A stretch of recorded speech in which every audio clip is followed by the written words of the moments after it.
நன்றி. மாண்புமிகு எதிர்க்கட்சி தலைவர் உட்காருங்க. ஒரு முக்கியமான விஷயத்தை இங்கே பதிய வைக்க விரும்புகின்றேன் உங்கள் மூலமாக. நேற்று முன்தினம் அரசு அறிவிச்சிருக்கிறது, அனைத்து சட்டமன்ற உறுப்பினர்களுக்கும் புதிய வாகனம் இந்த அரசு வழங்குவதாக முடிவெடுத்து அறிவிச்சிருக்கிறீங்க. அதில் எங்களுடைய திராவிட முன்னேற்ற கழகத்துடைய நிலைமை இந்த அரசில் சபையில் நான் பதிய வைக்க விரும்புகின்றேன்.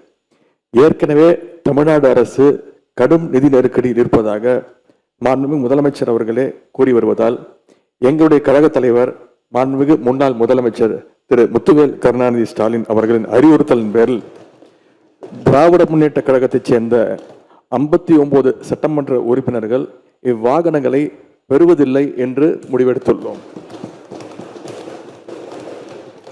மேலும் அரசுக்கு ஏற்படுகின்ற தேவையற்ற செலவுகளை குறைக்கின்ற நோக்கத்தில் மாண்புமிகு சட்டமன்ற உறுப்பினர்கள் தங்களது தேர்தல் வேட்பு மனுவில் குறிப்பிட்டுள்ள பொருளாதார சூழலை கவனத்தில் கொண்டு பொருளாதாரத்தில் நலிவடைந்துள்ள உறுப்பினர்களுக்கு மட்டுமே இந்த அறிவிப்பின் கீழ் வாகனம் வழங்க வேண்டும் என்பதை இந்த அரசினுடைய கவனத்திற்கு தாங்கள் எடுத்து செல்ல வேண்டும் என்று கேட்டுக்கொள்கின்றேன்.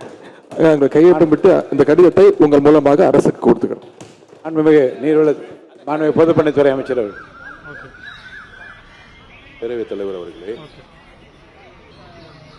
எங்களுடைய அரசினுடைய முதலமைச்சருடைய நோக்கம்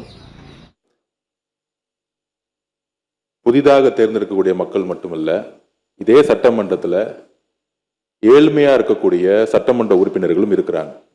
அதுல முக்கியமாக விடுதலை சிறுத்தைகள் கட்சியுடைய சட்டமன்ற உறுப்பினர் அங்கிருந்து வரும்போது பஸ்ல தான் வந்துட்டு போறாரு.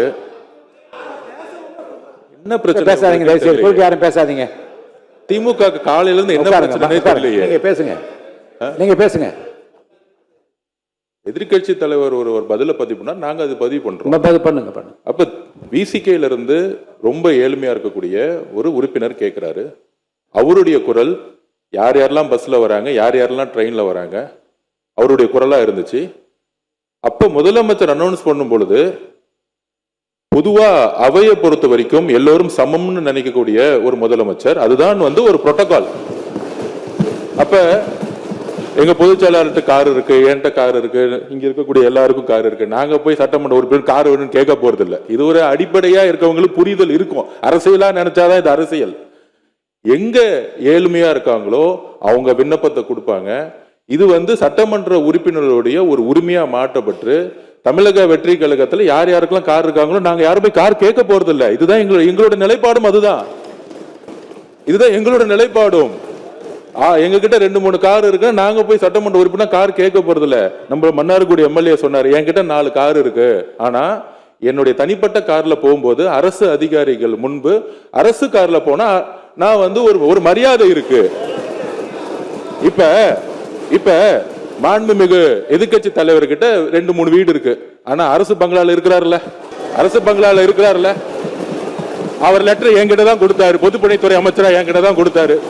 எனக்கு அரசு துறையுடைய பங்களா வேணும்னு கொடுத்தாரு. உடனே நம்ம கேட்க முடியுமா? மாண்புமிகு எதிர்கட்சி தலைவருக்கு 2-3 பங்களா இருக்கு, அதனால அரசு துறை பங்களா கொடுக்க மாட்டோம்னு சொல்ல முடியுமா?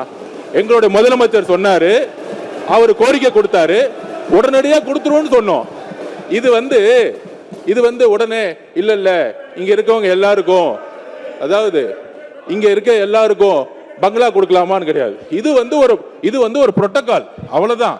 இந்த புரோட்டோகால்ல அமைச்சர்களுக்கு கார் கொடுக்கப்படுது, வீடு கொடுக்கப்படுது, 4 உதவியாளர் கொடுக்கப்படுறாங்க. அப்ப சட்டமன்ற உதவியாளர் கிடையாது, சட்டமன்ற வீடு கிடையாது. சட்டமன்ற உறுப்பினர்களுக்கு நீங்க உங்களுடைய தேர்தல் பத்திரத்துல கார் இல்லைன்னு சொல்லலாம், வீடு இல்லைன்னு சொல்லலாம், 10,000 ரூபாய் பணம் இருக்குன்னு சொல்லலாம்.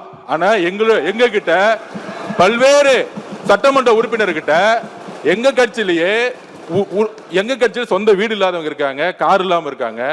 அது மாதிரி மற்ற கட்சிகளையும், தாவேகா மட்டும் இல்ல, எல்லா கட்சியும் கம்யூனிஸ்ட் தோழர்கள் அங்கிருந்து வராங்க. அந்த மாரிமுத்து அண்ணன் கிட்ட கார் கிடையாது. இதுதான் கம்யூனிஸ்ட் தோழர்களுடைய நிலைப்பாடு. அப்ப ஒரு அறிவு பெறும் பொழுது இந்த கட்சியோடைய சட்டமன்ற உறுப்பினர், இந்த கட்சியோடைய உறுப்பினர்களுக்கு அறிவிப்பு வராது. முதலமைச்சர் பொதுவா எல்லோருக்கும் ஒரு அறிவிப்பை கொடுக்கிறாரு. அதுல தமிழக வெற்றி கழகத்தோட நிலைப்பாடு, ஏற்கனவே கார் இருக்கவங்க அப்ளை பண்ண மாட்டாங்க, இதுதான் நிலைப்பாடு. இது எல்லா கட்சியோட நிலைப்பாடு அப்படிதான். ஆனா அறிவிப்பு ஆனா அறிவிப்பு தனி செயலாளர்ங்கிற அறிவிப்பு ஒரு சட்டமன்ற உறுப்பினர் 3 லட்சம் மக்களை போய் பார்க்க வேண்டிய நிர்பந்தம் இருக்கு. அவரோட தொகுதிக்கு போக வேண்டிய நிர்பந்தம் இருக்கு. ஊர்ல இருந்து வர வேண்டிய நிர்பந்தம் இருக்கு.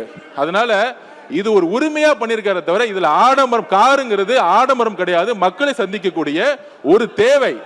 ஊழல் இல்லாத சட்டமன்ற உறுப்பினர்களுக்கு கார் இன்னைக்கு தேவை. மக்களை பார்க்க போனோம். அதுதான் நாங்க பதிவு பண்றோம்.